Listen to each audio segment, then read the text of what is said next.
Good evening. Um, hey, just wanted to jump on here right quick and talk about the weather. And, more specifically, I wanted to talk about the sun. And I just wanted to share my thoughts with, you know, different viewpoints, of what people think the sun is. So um, I'm going to go back and forth between scripture and NASA, things like that. So let's see what you guys think. First of all, I want to start out with the book of Genesis and see what the word says. Genesis 1:14 through 19. I'm going to be reading out of the BibleGateway.com NIV version, and I'll read these few verses and we'll go from there.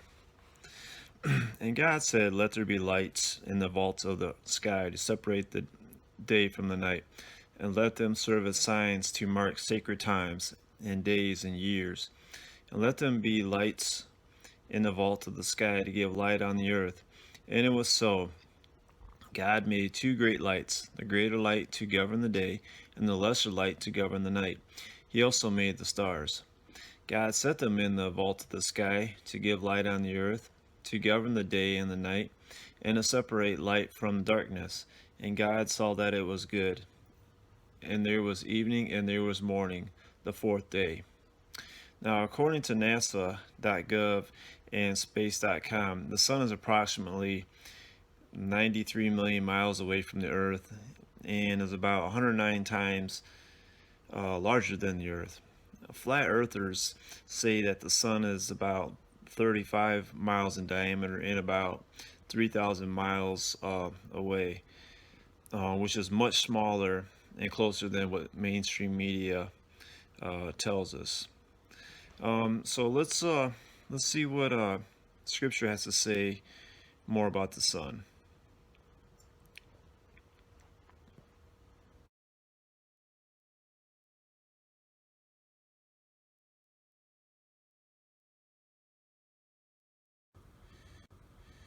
Yeah, so where I left off, yeah, I wanted to read out of Psalms 19, 1 through 11.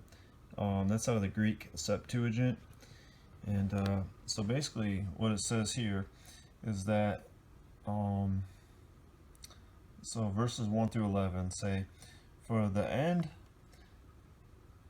a psalm of David, the heavens declare the glory of God, and the firmament proclaims the work of his hands. Day to day utters speech, and night to night proclaims knowledge. There are no speeches or words in which their voices are not heard. Their voice has gone out into all the earth, and their words to the ends of the earth. In the sun he hath set his tabernacle, and he comes forth as a bridegroom out of his chamber. He will exult as a giant to run his course. His going forth is from the extremity of heaven, and a circuit to the other end of heaven, and no one shall be hidden from his heat. The law of the Lord is perfect, converting souls. The testimony of the Lord is faithful, instructing babes. The ordinances of the Lord are right, rejoicing the heart. The commandment of the Lord is bright, enlightening the eyes. The fear of the Lord is pure, enduring forever and ever. The judgments of the Lord are true and justified altogether. To be desired more than gold and much precious stone, sweeter also than honey and the honeycomb. For thy servant keeps to them, and the keeping of them is great reward." Now, let's go to the Apocalypse of 2nd Enoch. And we'll be reading chapter 11 from the earlyjewishwritings.com.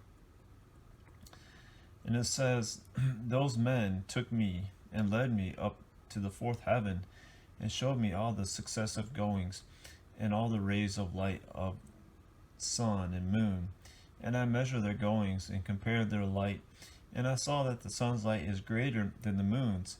Its circle and the wheels on which it goes always, like the wind going past with very marvelous speed, and day and night it has no rest. Its passage and return are accompanied by four great stars, and each star has under it 1,000 stars, to the right of the sun's wheel, and by 4 to the left, each having under it 1,000 stars, altogether 8,000, issuing with the sun continually. And by day 15 myriads of angels attend it, and by night 1,000.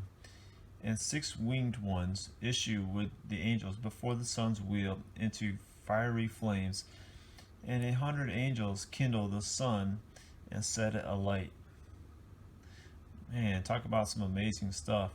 Who would have guessed that, the sun was powered and controlled by angels?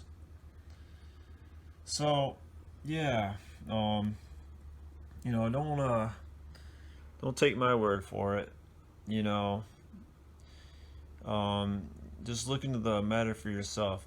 Condemnation before investigation is the highest form of ignorance, according to Albert Einstein.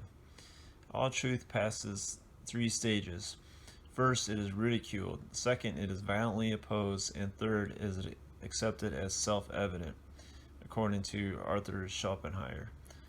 So let God be true and every man a liar. Romans 3:4. Shalom.